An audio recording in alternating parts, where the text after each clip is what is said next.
기도하겠습니다. 하나님 감사합니다. 오늘 이 귀한 시간 우리 이곳에 불러 모아주신 하나님을 찬양합니다.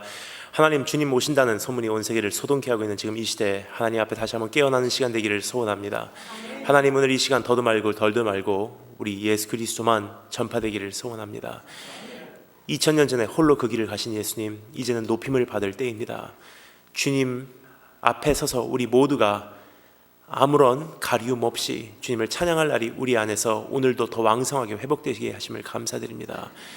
하나님, 그날까지 우리 달려가겠습니다. 하나님, 그날을 향해서 우리 달려가겠사오니 다시 한번 나를 위해 십자가 달리신 예수 그리스도를 오늘 우리가 목격하게 하여 주시고, 믿음의 주요 나를 온전케 하실 이인 예수를 바라보고 우리가 그러한 온전하심을 오늘 경험하기를 소원합니다. 말씀을 전하는 자나 말씀을 듣는 자나 아무런 공로 없습니다. 다시 한번 예수 그리스도의 보혈로 덮어주시고 오늘 우리에게 말씀하여 주시는 성령님, 우리에게 오시기를 소원하옵고 예수님의 이름으로 기도합니다.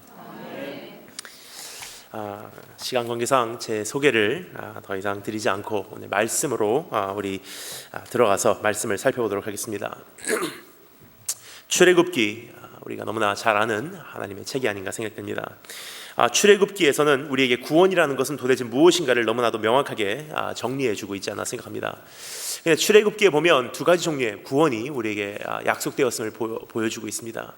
우리가 보통 구원 그러면 막연하게 그냥 예수님 안에서 구원받는다라고 생각을 하지만, 여러분, 사실상 구원이라는 것은 두 가지 과정이 성공적으로 완성된 것이 구원이라는 사실입니다. 첫 번째 단계의 구원이라는 것은 단번에 이루어지는 것이고, 그것은 나의 신분이 단번에 바뀌는 것을 첫 번째 단계의 구원이라고 합니다. 즉, 노예된 자리에서 이스라엘 민족이 해방되는 그 순간, 이집트를 나오는 순간 신분이 바뀜과 동시에 그들의 첫 번째 단계의 구원이 완성됐다는 사실입니다. 그것은 나의 노력이 필요 없습니다. 여호와께서 오늘 애굽 땅에서 어떻게 행하시나 너희가 목격하라. 그냥 보고만 있으면 이루어지는 구원이 바로 첫 번째 구원이라는 사실입니다. 하지만 두 번째 단계의 구원이 반드시 존재한다는 것을 히브리서 작가는 우리에게 정리해주고 있습니다. 이것을 우리가 너무나 가볍게 여기는 과정이 되지 않았나 생각됩니다. 두 번째 과정은 무엇입니까? 오랜 시간에 걸쳐서 나의 신분은 바뀌었다 할지라도 나의 노예 근성을 벗어버리는 과정입니다. 그건 40년씩이나 걸렸던 과정입니다. 광야라는 과정을 통과하지 않으면 안 되는 그러한 단계인 것입니다. 이스라엘 민족은 노예된 신분에서 해방되자마자 즉각적으로 약속의 땅으로 들어가지 않았다는 것입니다. 40년 동안이라는 두 번째 단계의 구원, 그 과정을 통과해야만 했다는 사실이에요. 거기서 불합격한 사람들이 있다는 사실입니다. 그래서 하나님 앞에서 두 번째 과정도 성공적으로 통과한 사람들이 결국은 이 약속의 땅에 들어갔다는 사실을 오늘 기억하면서, 하나님, 광야와 같은 이 시대, 내가 비록 예수님 믿는다고 교회에 오지만 끝까지 너의 믿음을, 너의 구원을 두려움과 떨림으로 이루어내라고 하나님께서 말씀하십니다. 그럼 우리 다시 한번 하나님 앞에서 두려움과 떨림으로 나의 구원을 완성시키는 그날까지 내가 어떻게 달려가야 하나, 다시 한번 이 말씀을 통해서 주님의 음성에 귀를 기울여 보도록 하겠습니다. 여기서 우리가 꼭 하기를 원하는 한 가지 질문이 있습니다. 그 질문은 무엇이냐면, 왜 노예 근성을 벗어버려야만 합니까? 구원받으면 구원받는 거지 왜 노예 근성을 벗어버려야만 합니까? 라는 질문입니다. 즉, 도대체 왜 광야에서의 생활을 하나님께서는 허락하신다는 말입니까? 라는 질문이에요. 도대체 광야에서 무엇이 제거되기에 하나님께서 나에게 광야라는 과정을 주십니까? 라는 질문을 해보았을 때, 여러분, 시간 관계상 그것을 다 살펴볼 수 없습니다. 하지만 그래서 한 가지만 살펴보도록 하겠습니다. 그것은 무엇이냐면, 여러분, 위조 지폐를 은행에서 일하시는 분들은 위조 지폐를 가려내기 위해서는 위조 지폐를 공부하지 않는다는 사실입니다. 끊임없이 새롭게 개발되는 그 위조 지폐를 공부했다가는 한계가 없습니다. 그런데 은행에서 일하시는 분들은 어떻게 하시죠? 끊임없이 만들어져 나는 위조 지폐를 분별하기 위해서는 진짜 돈을 공부하면 됩니다. 진짜 돈이 어떻게 생겼냐면 알면은 가짜가 무엇인지 압니다. 어떠한 가짜가 나타나도 진짜가 뭔지 알면 분별할 수 있기 때문입니다. 여러분, 오늘 이 본문 말씀에서 우리가 이것을 다 시간 관계상 광야의 역할이 무엇인지 살펴볼 수 없다 할지라도, 여기서 우리가 진짜로 광야를 성공적으로 돌파한 그 한 가지 예를 보면은 광야가 이것을 위해서 존재하는구나라는 것은 우리 안에서 정리될 줄 압니다. 성경에서 단 한 분만 광야를 성공적으로 돌파하셨습니다. 그리고 40일 동안의 광야의 생활을 성공적으로 마치시고 그분이 광야에 대한 생활을 다음과 같은 세 마디로 정리를 하십니다. 예수님께서 40일 동안의 광야에서의 금식을 마치시고 사탄에게 시험을 받을 때 다음과 같은 세 가지로 광야에서의 성공적인 생활을 이렇게 정리하신 것을 우리는 볼 수가 있습니다. 첫 번째 뭐라 그랬죠?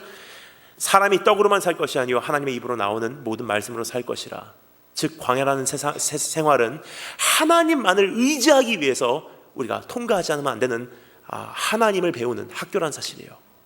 그 어떤 것도 의지할 수 없게 하나님만을 의지하겠습니다. 떡도 의지하지 않겠습니다. 나의 물질도 의지하지 않겠습니다. 내가 하나님만을 의지하겠습니다. 주님의 말씀대로 살겠습니다. 오직 의인은 믿음으로 살 것이라.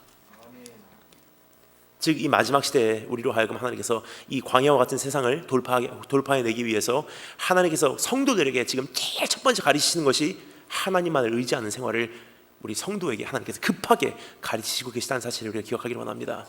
두 번째, 너의 하나님을 시험하지 말라. 여러분, 시험한다는 것의 반대 언어가 무엇입니까? 시험하지 않는다가 아니라 시험한다는 거의 반대 언어는 무엇이죠? 신뢰한다는 뜻입니다.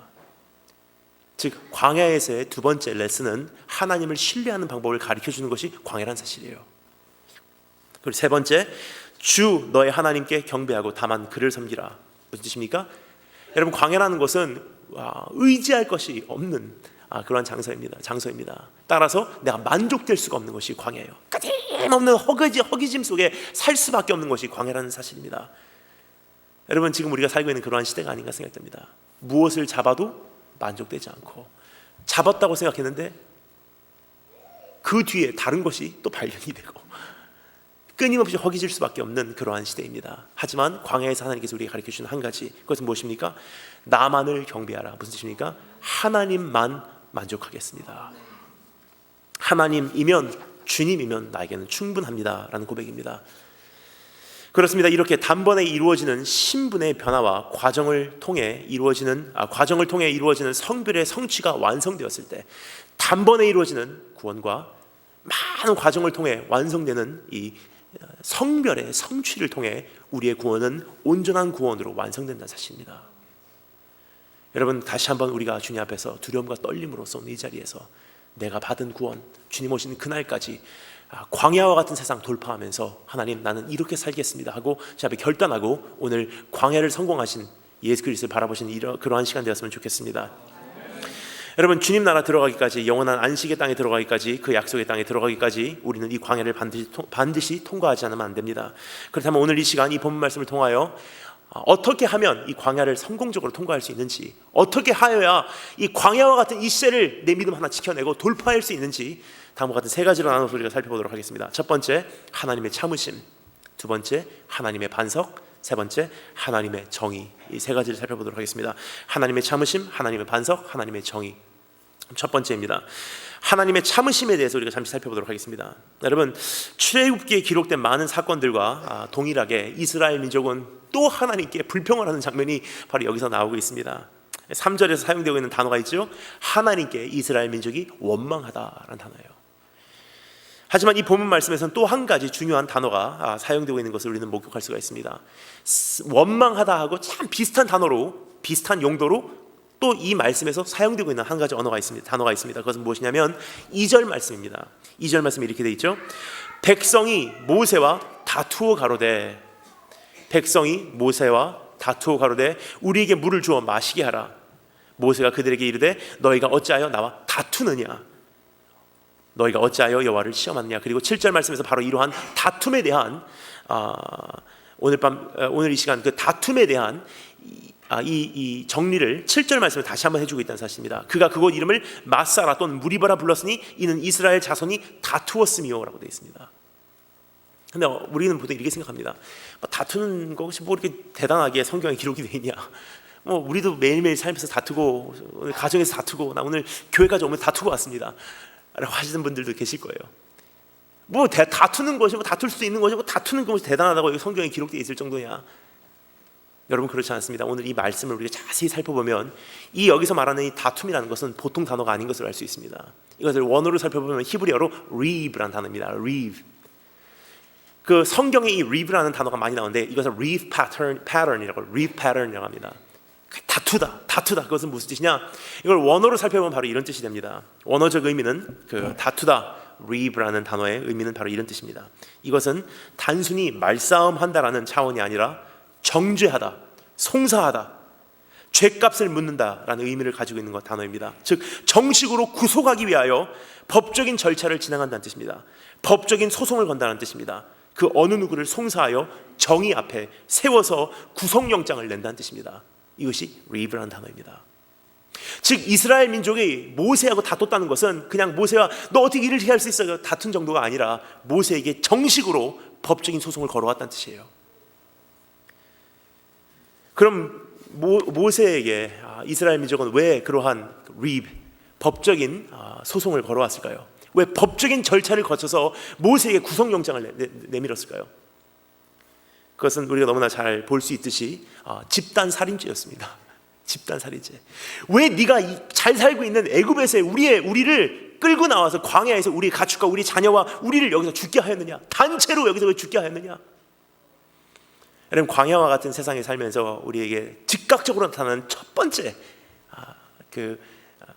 모습이 어떤 모습이냐? 남을 비난하고 지도자에게 우리의 모든 잘못됨을 다 책임을 추궁하기 시작한다는 것이 광야의 특징입니다. 왜 너는 우리로 하여금 여기까지 나와서 죽게 하였느냐? 여러분 이스라엘 민족은요 참 무서운 민족입니다. 제가 이스라엘에서 유월절 때 제가 예루살렘에서 햄버거 먹다가 돌 맞은 적이 있습니다. 이스라엘은 유월절 때 예루살렘 안에서는 누룩이라는 것이 없습니다. 근데 이방인들만 사는 이스라엘 예루살렘의 한쪽 구석 동네에 가면은 햄버거를 팔아요.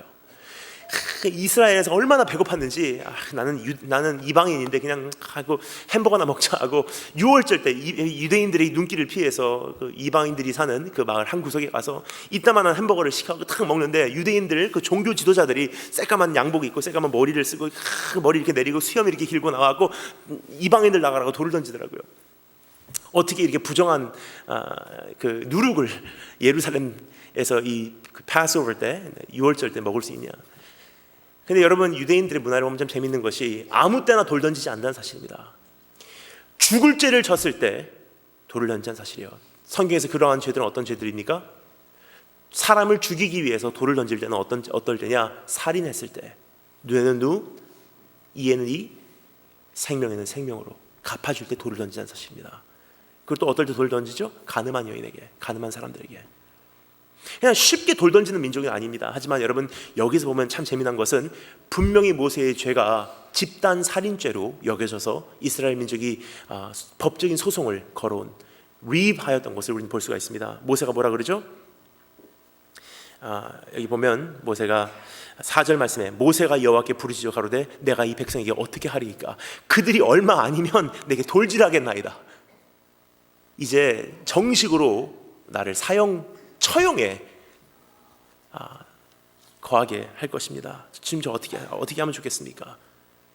근데 너무나 놀라운 사실은 여러분 모세뿐만이 아니라 모세와 똑같이 취급당한 공동범이 여기 존재한다는 사실입니다. 2절 말씀 다 같이 한 번 더 읽어보도록 하겠습니다.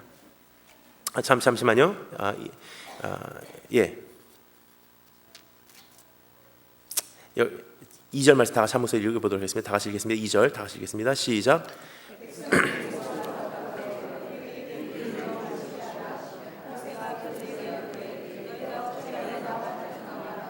너희가 어찌하여 여호와를 치셨느냐? 무슨 뜻입니까? 하나님을 모세와 똑같은 공동범으로 취급하기 시작했다는 것입니다.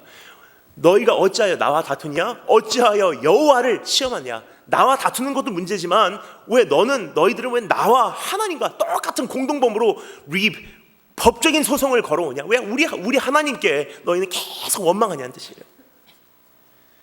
여러분 이것이 우리의 모습이 아닌가 생각됩니다. 저는 이 말씀을 읽으면서 여러분도 그러시겠지만 저는 이런 생각을 했습니다. 처음에 이 말씀을 읽었을 때 어떻게 이렇게 무지한 사람들이 있나? 하나님께서 이들을 구해주시고 하나님께서 이들을 살려주셨는데 어떻게 하나님 앞에 이렇게 불평할 수 있는 이런 무지한 백성이 있나? 근데 가만히 보는 순간 깜짝 놀랐습니다. 바로 이것이 제 모습이더라고요. 광야와 같은 세상을 살면서 우리가 이러한 모습으로 하나님께 법적인 소송을 걸 때가 너무나 많이 있지 않나 생각합니다. 하나님, 하필이면 왜 여기까지 데리고 나왔습니까? 왜 주님의 이름을 위해서 살려고 하면 할수록 왜 이렇게 힘들어집니까? 왜 나의 사랑하는 그 사람을 하나님 데리고 가셨습니까? 왜 아무리 기도해도 안 들어주십니까? 하나님 정말 살아계십니까? 하나님 어디 계십니까? 하나님 정말 사랑이시고 하나님 정말 사랑이시라면 왜 일본에 그런 일이 있습니까? 왜 이 세상에 전쟁은 멈추지 않습니까? 왜 수많은 주의 종들은 이렇게 타락해가고 수많은 주의 교회는 이렇게 무너져가며 주님 정말 살아계십니까? 하나님 왜 여기까지 우리를 데리고 나오셨습니까? 하나님 나쁜 하나님이에요. 여러분, 이것이 우리의 불평이에요. 이것이 지금 광야를 통과하고 있는 우리의 하나님을 향한 깊은 곳에서 지금도 샘솟고 올라오고 있는 그러한 하나님을 향한 애통함이 아닌가 생각됩니다. 하지만 여러분, 이 시간 분명히 말씀드립니다. 광야는 더 깊어갑니다. 광야가 깊어가면 깊어갈수록 이러한 우리의 소리는 더욱더 커져간다는 사실이에요.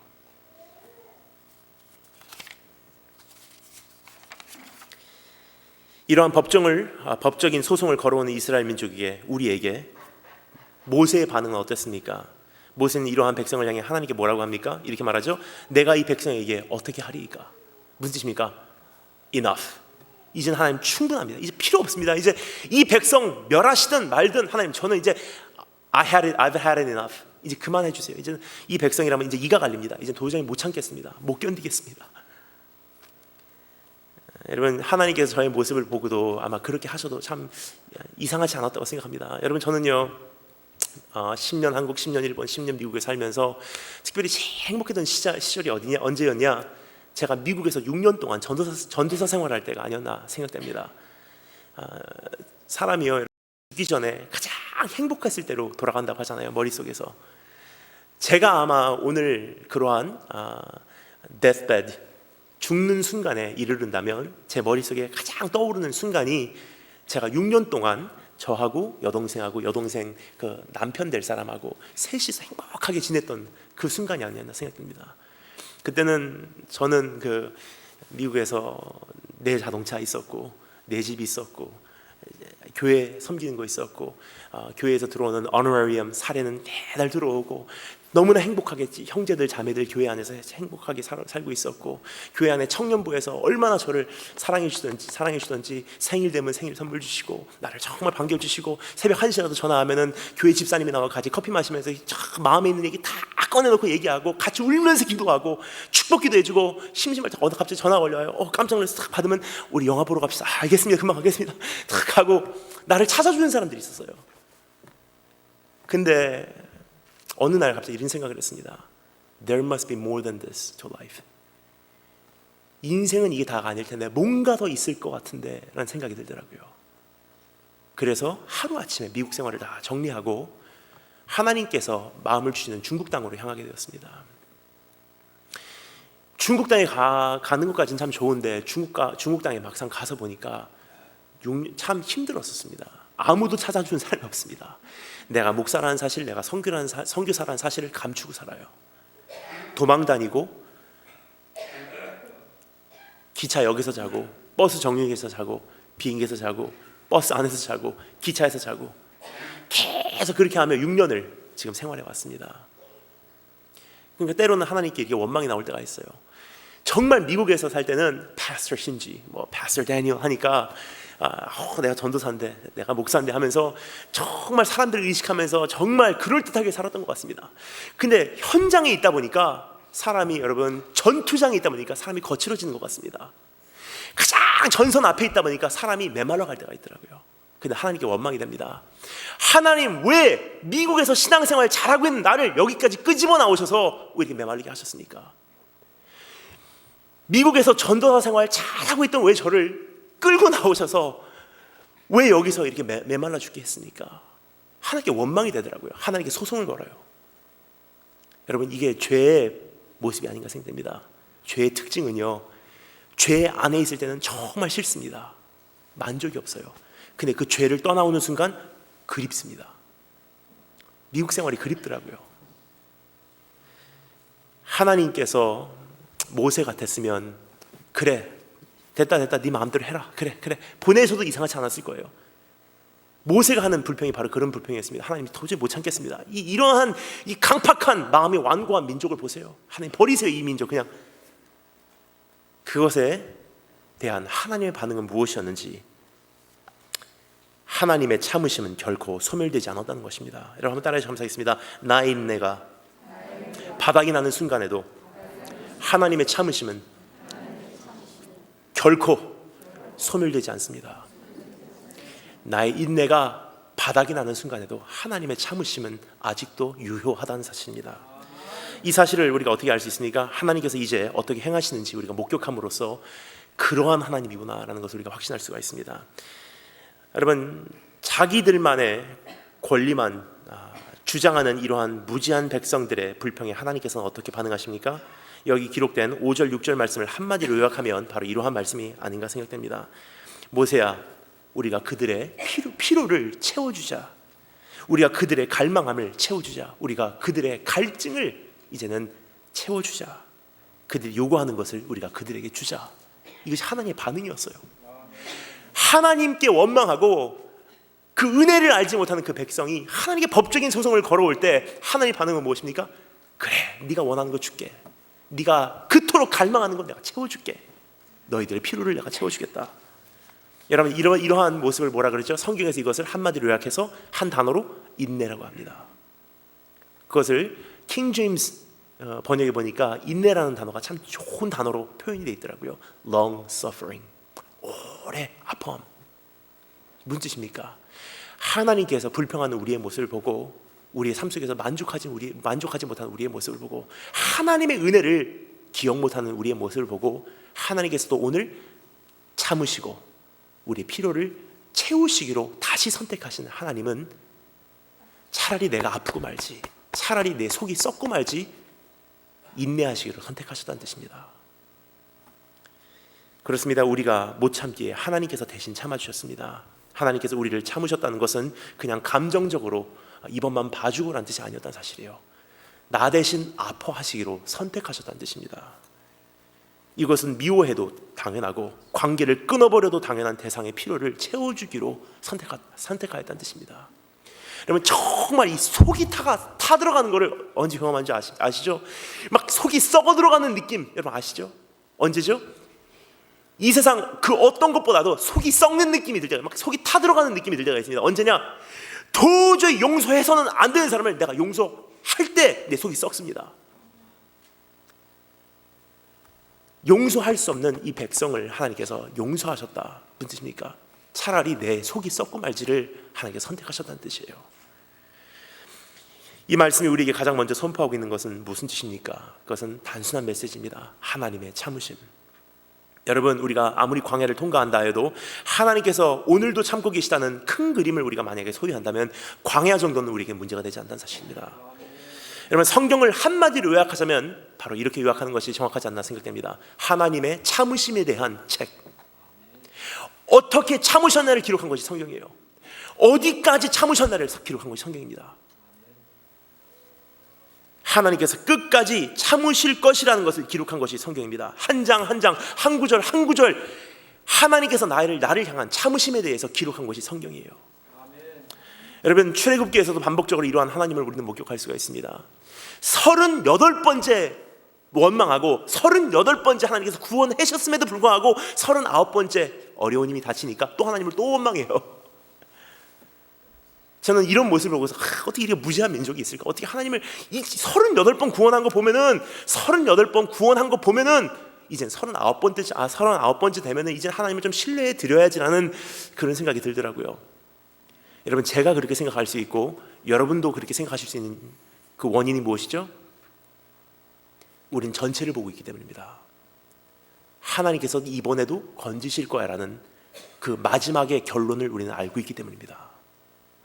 여러분, 오늘 어떠한 광야를 내가 통과한다 할지라도, 어떠한 현실 앞에 내가 오늘 부딪혀 있다 할지라도, 내가 어떠한 목마름 속에 내가 오늘 거하고 있다 할지라도 높은 곳에 올라가서 오늘 큰 기름을 바라보시기 바랍니다. 반드시 또 건지십니다. 하나님께서 반드시 또 참으실 것입니다. 세상 끝날까지 하나님께서 우리를 구원해 내실 것입니다. 자, 여러분, 그렇다면 하나님께서는 자신을 송사하는 백성을 참으셨기에 어떻게 그들의 필요를 채우시는지 우리가 잠시 살펴보도록 하겠습니다. 하나님의 반석. 하나님께서는 참으셨기에 그들의 갈증을 어떻게 해결하십니까? 여러분 한번 따라하시면 감사하겠습니다. 반석을 동원하십니다. 여러분 오늘도 하나님께서는 반석을 동원하시고 계신 하나님이세요. 6절 말씀 다 같이 한 번 더 읽어보도록 하겠습니다. 6절 다 같이 읽겠습니다. 시작. 넌 반석을 치라. 그것에서 물이 나리니 백성이 마시리라. 그래서 이스라엘 장로들의 목전에서 그대로 행하니라. 아멘. 이 말씀에 대한 어떠한 주석에서는 이 말씀을 이렇게 정리해주고 있습니다. 이 말씀이 우리에게 말해주기를 원하는 주요 메시지는 하나님께서 그의 백성을 위해 가장 생각지도 않았던 곳에서 물을 나오게 하셨다는 것이다. 이게 이 말씀의 메인 포인트 중에 하나입니다. 가장 뜻밖의 장소에서 물을 터지게 하셨어요. 여러분 광야에서 물을 찾을 때는 바위 밑을 들어옵니다. 광야에서 물을 찾을 때는 땅을 팝니다. 광야에서 물을 찾을 때는 여러분 그 선인장이라도 꺾습니다. 근데 여러분 바위 위에 올라갔다는 것은 여러분 상상을 못하는 일이에요. 바위에서 물이 터져 나왔다는 것은 여러분 이것은 우리의 상상을 초월한 일입니다. 오늘 여기서 던지고 있는 메시지가 무엇입니까? 백성들이 하나님을 송사하고 하나님을 정죄할 때 하나님께 선택하셨던 우리를 채우시기를 원하셨던 방법은 어떤 방법이냐? 가장 생각지도 못했던 그 장소에서 하나님의 지혜와 하나님의 의와 하나님의 선하심을 동원하여서 가장 뜻밖의 장소에서 샘을 터지게 나오게 했다는 거지. 반석 위에서 하나님께서는 샘을 터뜨려 주십니다. 우리가 죄 속에서 방황하는 상상을 초월하는 절대로 하나님과 가까이 없다고 생각하는 그 장소에서 우리는 하나님을 만납니다. 우회의 길목에서 우리는 하나님을 만나게 됩니다. 폭풍 속에서 내가 하나님을 만나게 됩니다. 십자가에서 우리가 하나님을 만나게 됩니다. 저희 아버지의 간증만 생각해봐도 그렇지 않나 생각합니다. 저번에 와서 간증을 드린 적이 있죠. 저희 아버지는 저하고 말이 안 통합니다. 저희 아버지는 일본에서 사셨고 전 10살 때까지 한국에 살았습니다. 저희 아버지는 일본말 하시고 저는 한국말밖에 못합니다. 그래서 10살 때까지 저희 아버지하고 저하고는 말이 안 통했어요. 어떻게 통하냐? 버디 랭귀지예요. 몸으로 통합니다. 아버지 일본말 하시고 저는 한국말 하시고 예를 들어서 아버지께서 오마이 아이스크림을 다베르 너 아이스크림 먹을래? 어떻게 하시냐? 오마이 아이스크림을 이렇게 통해요. 이게 10살 때까지 아버지하고 저하고의 대화 소통의 방법이었습니다. 근데 저희 아버지는 저희 아버지는요, 제가 아버지에서 알 수 있는 게 없잖아요. 근데 아버지는 키가 183이시고 몸무게가 105kg세요. 체격이 큰 게 아니라 저 정도 체격이 105kg니까 얼마나 뼈가 두껍고 건장하시겠습니까? 그리고 머리가 스포츠갈이에요. 짧은 머리입니다. 그리고 얼굴은 새까마세요. 흑인 아니에요. 그냥 피부가 새까만 것인 분입니다. 그리고 항상 이런 핀스트라이프 양복을 입으시고 항상 정장을 입고 다니셨어요. 선글라스 끼시고 검은 벤츠를 타고 다니셨습니다. 그러니까 저는 아버지에 대해서 아는 것이 그냥 외모적으로만 판단을 합니다. 우리 아버지 이런 분이시겠구나. 초등학교 1학년부터 3학년까지 문제더라고요. 이게 학교 가니까 선생님들이 물어봐요. 너 아버지 뭐 하시는 분이냐? 대답할 수가 없어요. 모르겠습니다. 우리 아버지는 키가 183이시고요. 선생님께서 너 누가 아버지 어떻게 생겼는지 말을 하나 해? 아버지 뭐 하시는 분이냐? 몰랐어요. 중학교 1학년 때 알았습니다. 중학교 1학년이 된 해에 아버지께서 저에게 직접 말씀해 주시더라고요. 저희 아버지는 일본의 야쿠자이셨습니다. 아시죠? 자파니스 마피아. 근데 야쿠자도 여러 가지가 있어요. 여러분 단계가 여러 가지가 있습니다. 제일 밑바닥에 있는 야쿠자를 찐삐라라고 합니다. 그냥 길거리에서 뭐 팔고 이렇게 문신 이렇게 새기고, 왜냐면 문신이라도 있어야지 사람들이 무서워하니까 문신을 새겨야 되는데 그 사람들 문신 그거 하는 사람들이 찐삐라라고 해요. 근데 그 위에 단계 야쿠자가 있습니다. 그 위에 단계 야쿠자는 뭐냐? 바쿠시라 그래요. 바쿠시. 갬블러들, 마장하고 빠찡코하고 카지노 하는 사람들입니다. 그 위에 단계 야쿠자가 있어요. 부동산. 제일 위에 단계 야쿠자가 있습니다. 뭐냐? 사업가들, 정치가들이에요. 근데 저희 아버지는 그런 사업가이셨어요. 그래서 보통 사람이 볼 때는 알아보지 못합니다. 그냥 양복 입고 다니셨어요. 그리고 일본의 가장 큰 조직 중에 하나입니다. 제일 큰 조직이 뭐냐? 야마구치구미. 그 조직 안에 소속돼 있었던 분이세요. 야마구치구미라는 조직이 너무나 크니까 이게 지부별로 나눠져 있어요. 도쿄, 오사카, 교토, 나고야, 가와사키 다 나눠져 있는데 본부가 어디냐? 고베라는 지역이에요. 그래서 일본에서는 고베 라이센스 플레이트 달린 검은 벤츠는 건들지 말라는 말이 있어요. 고베에 오야붕이 살고 계십니다. 근데 연세가 많으신 노인이에요. 활동력이 없습니다. 그러니까 각 지역별로 와카가시라, 젊은 기둥들이라고 하는 행동 대장들, 남부2들을 다 세워놨어요. 저희 아버지는 교토라는 지역에 와카가시라 넘버 2였었어요. 그러니까 저희 어머니의 결혼 생활이 어떠셨겠습니까? 참 힘드셨어요. 저 어렸을 때 소원이 있다면 저 아버지 내 손으로 잡는다가 제 소원이었어요. 복수한다는 제 소원이었어요. 어머니를 그렇게 힘들게 하는 아버지, 설마 예수님 믿고 돌아올 줄 몰랐습니다. 어머니 기도 제목이 한 가지 있었어요. 뭐냐면 하나님, 저 산적 같은 남편 언젠가 복음 만나게 해주시고 하나님 앞에 꼬꾸라지게 해주시고 기름 부어주시고 장로로서 장립시켜주시고 일본과 같이 복음화가 되지 않은 800만 우상이 있는 일본 땅에서 하나님 불쌍한 일본 사람들 도우며 살게 해주세요. 친척들이 비웃더라고요. 그런 기도 안 들어주면 현실적인 기도하래요. 근데 지금 시간 관계상 다 말씀드릴 수 없지만 결국은 어떻게 되냐면 저희 아버지께서는 구치소에서 예수님 만났어요. 아직도 그때는 야쿠자 소속이었었고 잠깐 재판받고 있는 사이에 구치소 계셨을 때 어머니가 보내주신 복음의 편지로 편지 읽다가 밤중에 하나님을 만나게 됩니다. 근데 저희 아버지는 일본 사람 같이 하나님을 만나셨어요. 옷을 입고 있는 게 죄송하더래요. 하나님 앞에. 하나님, 내가 무슨 죄인이 옷을 입을 만한, 다 옷을 벗으셨어요. 옆에 다 놓으시고 벌거벗은 상태로 무릎 꿇고 앉아서 기도하려니까 나 같은 죄인이 무슨 무릎 꿇을 만한 권리가 있습니까? 밤새도록 일어선 상태로 하나님을 경험하게 됩니다. 그리고 그때 이후로 나오셔서 다 야쿠자도 끊으시고 지금은 장로님으로 일본에서 개척교회 하시며 불쌍한 일본 사람을 돕고 저를 위해서 가장 많이 중보해 주시는 분이 저희 아버지십니다. 때로는 여러분, 저는요 사역하느라고 바쁘게 돌아다니느라고 참 하나님 앞에 일관성을 지키기 힘들 때가 솔직히 많이 있습니다. 왜냐하면 새벽 2시까지 집회하고 새벽 5시 집회하는 거, 여러분 이거 보통 이게 힘든 게 아니에요. 근데 저희 아버지는 정말 감사한 게 뭐냐면 새벽 5시 반이면 일어나서 책상 앞에 앉아서 계속 저를 위해 기도해 주세요. 365일 변하지 않는 모습이에요. 제가 제일 세상에 존경하는 것이 저희 아버지이십니다. 저희 아버지가 예수님 만나서 어디서 만나냐? 자기의 생활을 다 회심하고 돌아왔을 때 만나냐? 아니에요. 내가 아직 죄인 되었을 때, 내가 아직 죄수 옷을 입고 있을 때 하나님께서는 우리에게 예수님을 보내심으로 하나님께서 우리에게 대한 자기의 사랑을 확증하셨습니다. 그 확증되셨음을 목격하는 순간 우리는 변화받을 수밖에 없다는 사실이에요. 여러분, 마른 땅에서 바위를 내려치시사 그것이 샘물나게 하신 하나님, 그렇습니다. 이 말씀이 오늘 이 시간 우리에게 말해주는 것은 하나님의 은혜는 언제나 힘든 곳에서 흘러나온다는 사실입니다. 여러분, 오늘 고통 가운데 계십니까? 아픔 가운데 계십니까? 메마른 광야에 계십니까? 하나님 정말 어디 계십니까? 라고 울부짖고 계십니까? 하나님, 내가 왜 이렇게 영적으로 메말라 버렸습니까? 왜 하나님 내 영이 지금 바닥을 치고 있습니까? 그곳에 계시다면 여러분, 오늘 다시 한번 반석 내려치시는 하나님 목격하시기 바랍니다. 그곳에서 하나님께서는 반드시 은혜의 원천이 발견되게 하십니다. 여기서 여러분, 한 가지만 더 중요한 것을 말씀드리기를 원하는 것이 있습니다. 그것은 광야에서의 반석의 중요성입니다. 여러분, 조금 전에 말씀드렸듯이 광야라는 것은 모든 생수의 원천이 메말라버려 하나님께로밖에 생수를 얻을 수 없는 것입니다. 물하고는 아주 거리가 먼 것이 광야요 반석입니다. 그런데 하나님께서 공급하시는 생수를 가장 가깝게, 하나님께서 공급하시는 생수를 가장 가깝게 경험할 수 있는 곳이 어디죠? 바다? 강? 아닙니다. 광야에서 반석 위에란 사실입니다.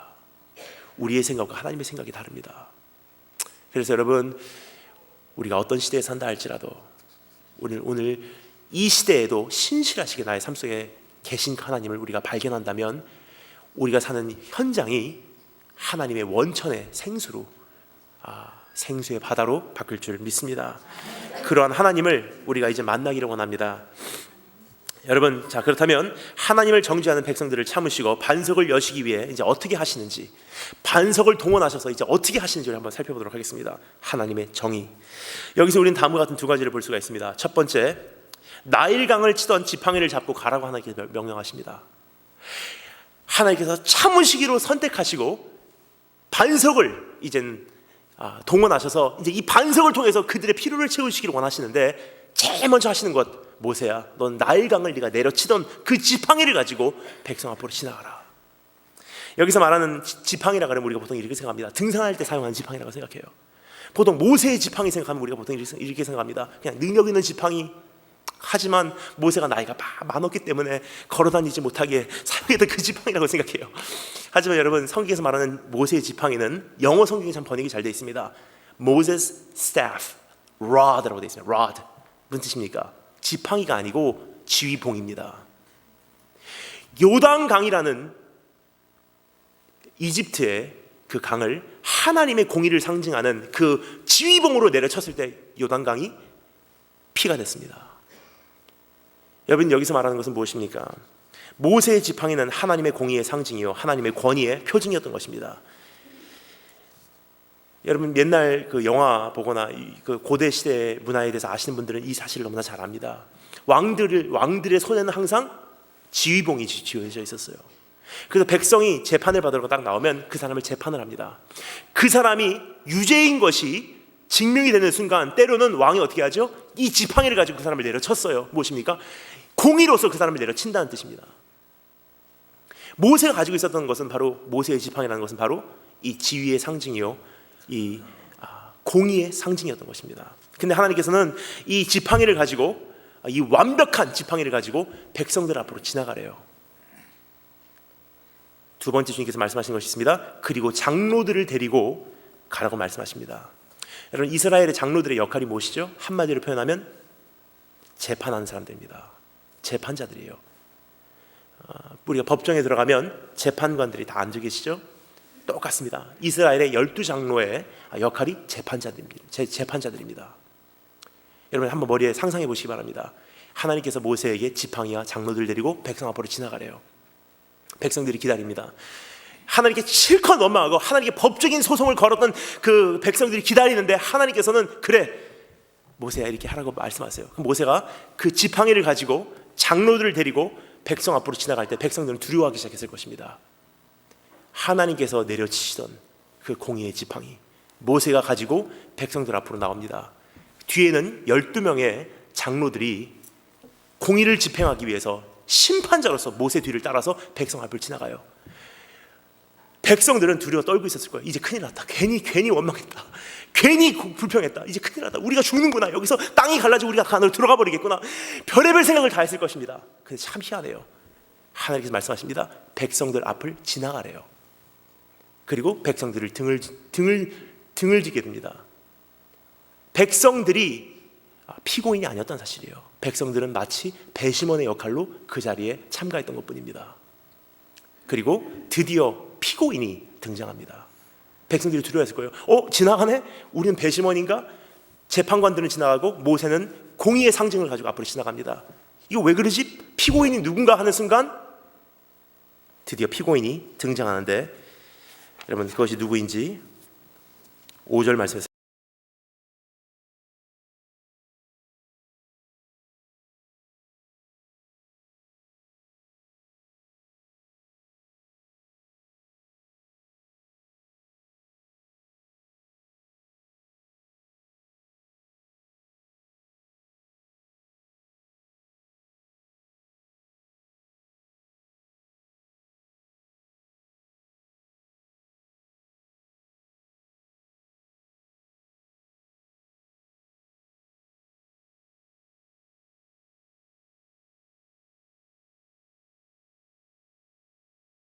장로들이 백성에게 그렇게 불평하는 그 백성들을 대표하는 장로들이 피고인이냐 죄수냐? 아니었습니다. 장로들은 재판관이었을 뿐입니다. 그럼 백성들이 피고인이냐 죄수였냐? 그렇지 않습니다. 백성들은 배심원이었을 뿐입니다. 거기에 드디어 등장한 피고인의 모습은 누구죠? 하나님 자신이었어요. 내가 너희 앞에 서리니 너희는 그 반석 위에 서라. 성경에서 stand before이라는 단어가 많이 나오지 않습니다. stand before, 내가 너희 앞에 서리니, 너희를 향해서 서리니라는 뜻. 우리가 이 말이 이렇게 돼 있지만 이것을 stand before라고 영어로 번역이 되어 있습니다. 정확한 번역입니다. 어떤 번역이냐면, 우리말로 너희가 지팡이를 가지고 장로들을 데리고 백성들 앞으로 지나가라. 그렇게 하면 내가 너희를 향해서 서리니. 이 향해서 선다는 것은 여러분 성경에서 별로 나오지 않는 단어예요. 어떤 단어냐? 낮은 자가 높은 자를 향해서 섭니다. 죄수가 재판장을 향해서 섭니다. 종이 주인을 향해서 섭니다. 백성이 왕을 향해서 섭니다. 단 한 번도 하나님이 백성들을 향해서 선다는 말이 없습니다. 근데 오늘 여기선 등장합니다. 내가 너희를 향해서 서리니 내가 그 반석 위에 서리라. 즉 여기서 등장한 피고인의 모습은 하나님 자신이었다는 사실이에요. 근데 여기서 재판으로 끝나지 않습니다. 집행까지 됩니다. 어떻게 되죠? 너희는 내가 그 반석 위에 서리니 너는 그 반석을 어떻게 하라고요? 내려치래요. 하나님께 공의가 집행되는 것을 우리는 볼 수가 있습니다.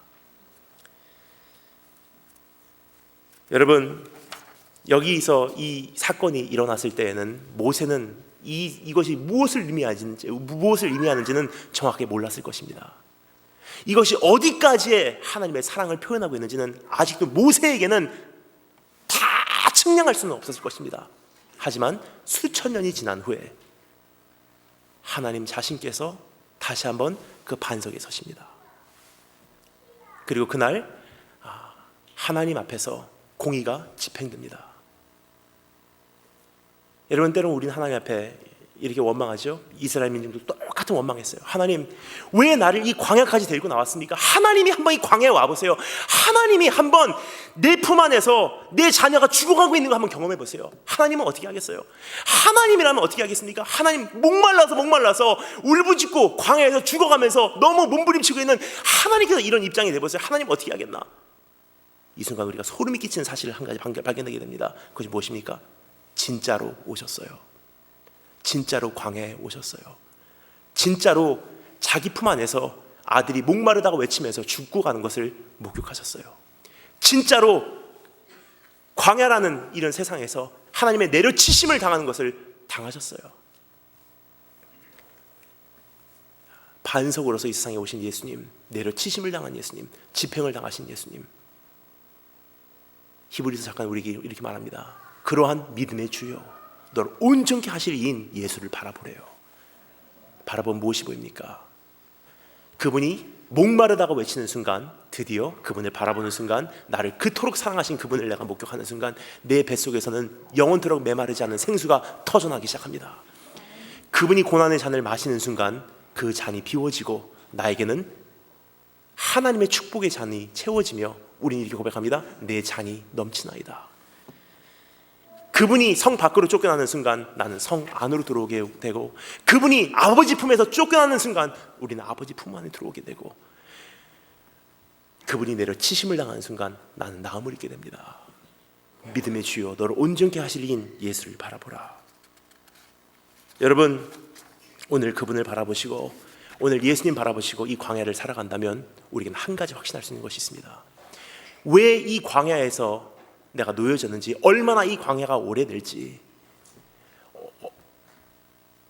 이 광야에서 내가 얼마나 목마르게 될지 잘 모릅니다. 여러분, 솔직히 우리가 겪고 있는 문제, 이거 언제 해결될지 잘 몰라요.